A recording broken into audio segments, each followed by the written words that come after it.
Friends, welcome to NCR classes.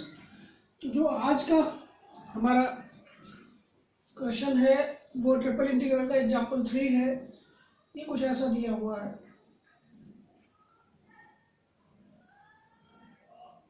X square d x d y d z, और जो domain दिया हुआ जी के बारे में, जी क्या है, जी में आपका एक तो दिया हुआ है x square plus y square is equal to 3z and z is equal to 3, और क्या है, and in the first octant, ये चीजें थी। इस तरह से वॉल्यूम इंटीग्रल है x square d x d y d z, और जिसके अंदर में इसको इंटीग्रेट करना वो क्या है, जी है। X square plus y square is equal to 3z दिया हुआ है, z इज इक्वल टू 3 दिया हुआ है, और फर्स्ट ऑक्टेंट है।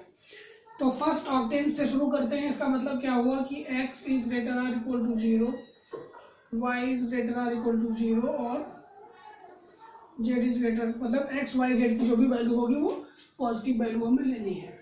z हमें क्लियर यहाँ 3 दिया, अगर इसमें 3 हम रख देते हैं तो ये बन जाएगा x square plus y square is equal to 9, या ऐसे 3 स्क्वायर कह देते। इससे हमें क्या पता चल गया, जो सेंटर होगा वो 0 0 पे होगा और जो रेडियस होगी वो 3। तो अगर इसका एक्स वाई प्लेन हम बनाते हैं पहले,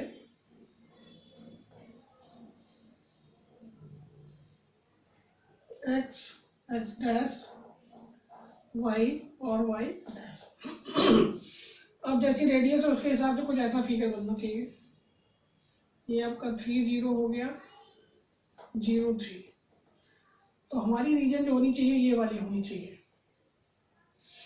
अगर ये रीजन होती चाहिए तो यहाँ से क्लियर है कि x का जो रेंज होगा वो कहाँ से कहाँ तक जाएगा, 0 से 3 तक। अब ये जो है सर्कल, इसका इक्वेशन क्या है, x square plus y square is equal to 9। तो इससे हमें पता चल गया y जो जाएगा आपका होना क्या चाहिए, plus minus under root of 9 minus x square.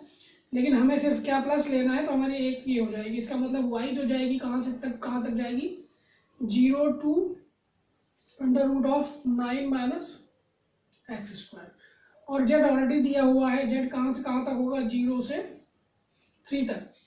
तो सारी रीजन निकल गई। जब सारी लिमिट्स निकल जाती है तो हम इसको इजीली सॉल्व कर सकते हैं। अब अगर इसको 3D में बना के दिखाते हैं तो थोड़ा कैसा बनेगा आइडिया ले लीजिए।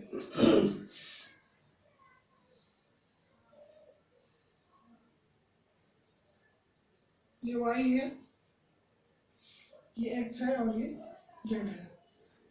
अब यहाँ पे क्या है, 0 3 0, यहाँ पे है 3 0 0, ठीक। अब जैसा यहाँ बनाया था हमने सर्कल, तो उसके हिसाब से ये हमारा कुछ रीजन जो बन के आता है कुछ ऐसे बन गया। अब इसी सर्कल को क्या करेंगे, ऐसे हम उठाते चले जाएंगे, कहाँ तक, z इक्वल टू 3 तक, मीन्स यहाँ तक।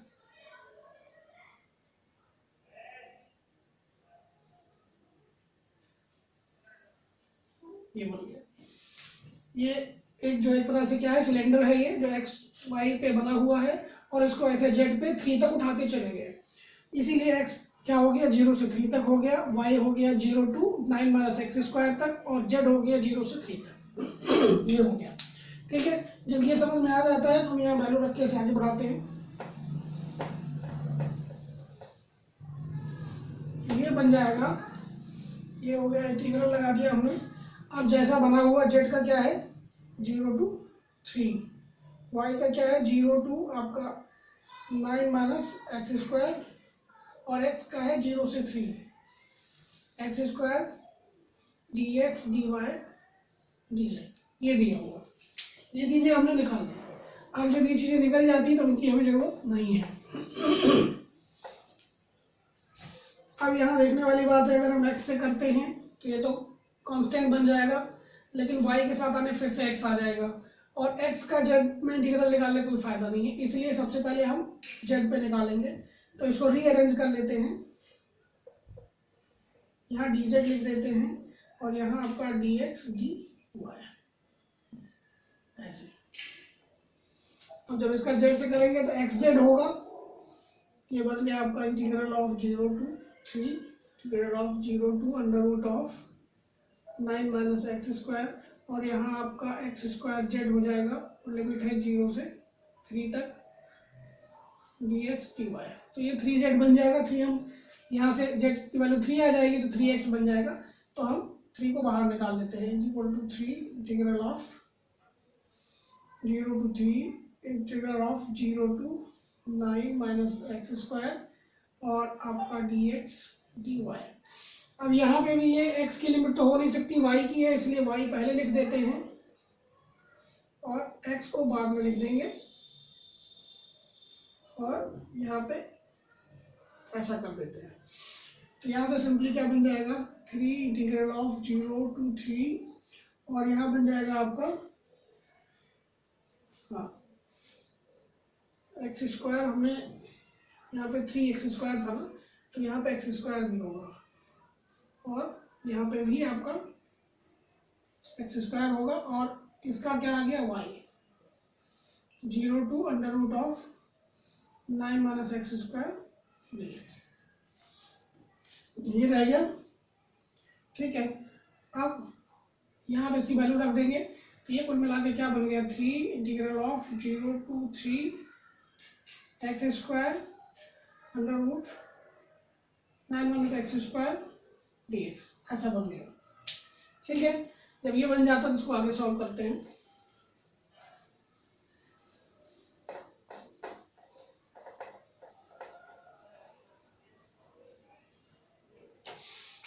अब ये जो x square minus x square d X है, इसको नॉर्मल सॉल्व करेंगे तो हो सकता है थोड़ा लेंदी बने, इसलिए हम क्या करते हैं यहाँ पे put x is equal to 3 sine theta लिख देते हैं।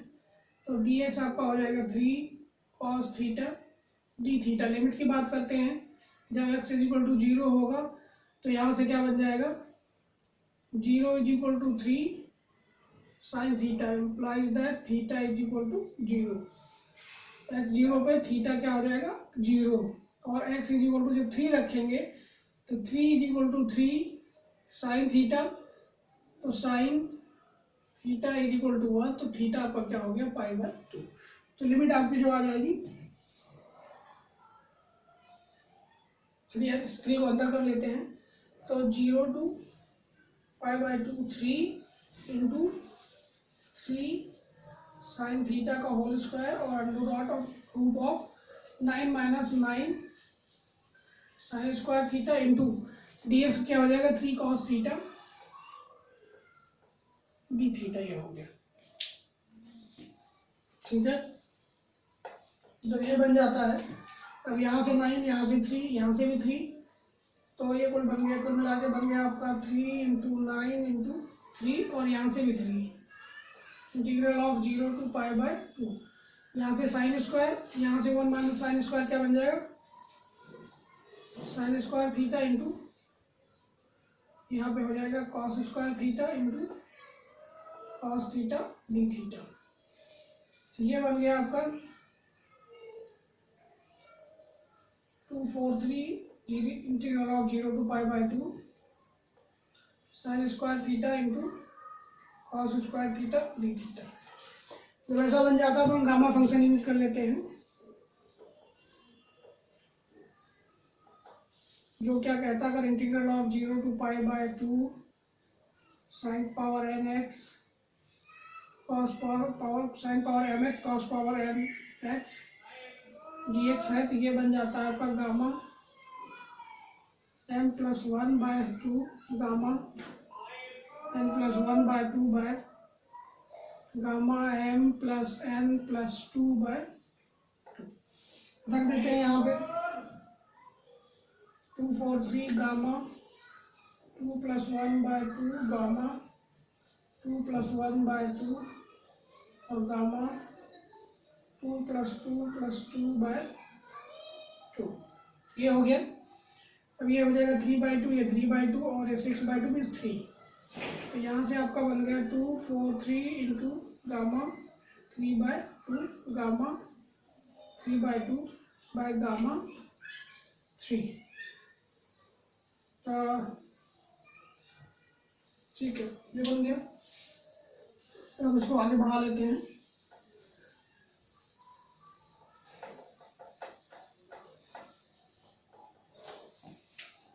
यहाँ आपका आ गया 2 4 3 इंटू गामा 3/2 का मतलब क्या हुआ 1/2 और रूट पाई इंटू 1/2 और रूट पाई डिवाइडेड बाय इसका क्या हो जाएगा 2 इंटू 1। तो यहाँ से देखते हैं तो यहाँ दोनों रूट पाई मिलके पाई बन जाएगा। 2 इंटू 2 इंटू 2 8, तो 2 4 3 पाई बाय 8, ये आपका आंसर हो जाएगा।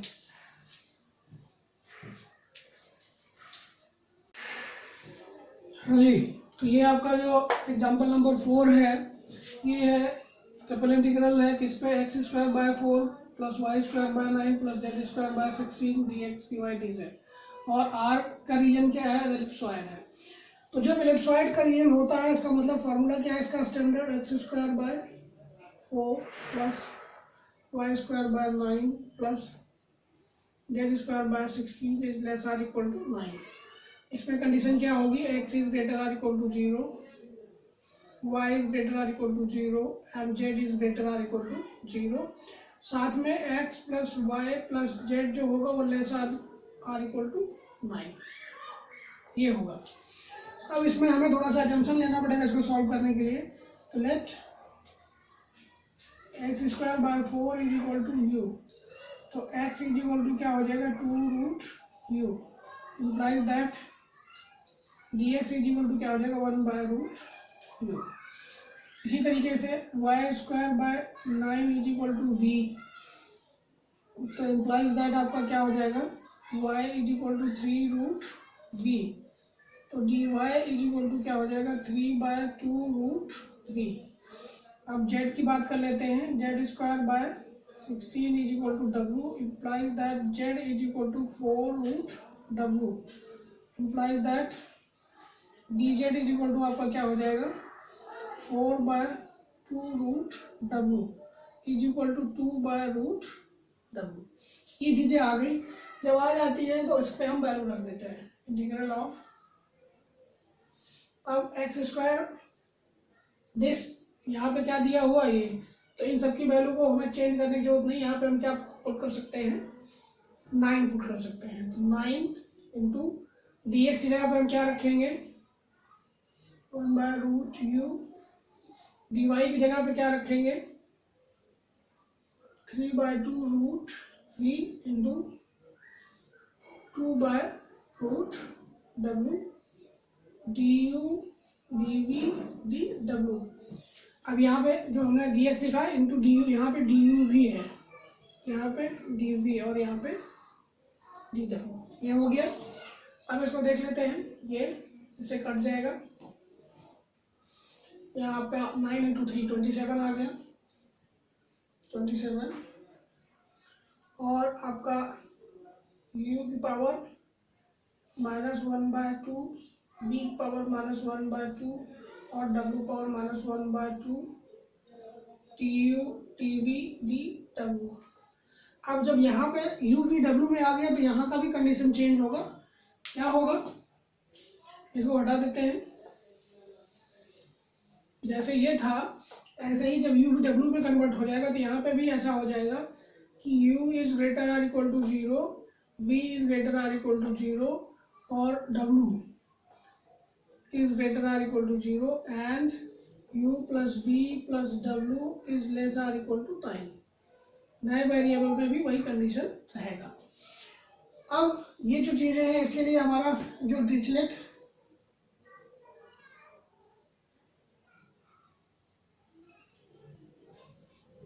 इंटीग्रल होता है वो क्या कहता है, अगर ऐसी कंडीशन है और आपका x पावर आपका l-1 और y power m-1, z power आपका n-1 dx dy dz, अगर ऐसा है तो ये क्या बन जाता है gamma l gamma m gamma n divided by आपका गामा अब l plus m plus n ऐसे बन जाता है। तो अगर और प्लस 1 ये बन जाता है। अब इसमें हम वैल्यू रख के देख लेते हैं, लेकिन अभी पहले इस फॉर्म में लाना पड़ेगा। तो जो ऐसा बना हुआ है इसको हम लिख सकते हैं 1/2 माइनस 1 कर देते हैं। इसको ऐसा जो लिखा हुआ है, अगर इसको हम चेंज कर देते हैं, कुछ ऐसे लिख देते हैं, इसको u1 माइनस 1/2 माइनस 1 और b पावर 1/2 माइनस 1 और w power 1/2 minus 1 du dv dw कर देते हैं। तो इससे हमें पता चल गया कि l is equal to m is equal to n is equal to 1/2 आ गया। तो रख देते हैं वैल्यू 27 इंटू गामा हाफ और डिवाइडेड बाय आप gamma half 1/2 plus 1/2 plus 1/2 plus 1। तो आपका ये बन जाएगा यहाँ से 27 इंटू पाई रूट पाई बन गया, और यहाँ से 1 प्लस 1 2 और ये आपका 5/2 गामा 5/2 बन गया, जो ये बन जाएगा आपका 27 pi root pi divided by एक कम करेंगे 3/2 इंटू 1/2 इंटू रूट पाई से रूट पाई कैंसिल हो जाएगा और ये 4 ऊपर चला जाएगा। तो ये आपका कितना बन जाएगा यहाँ लिख देते हैं,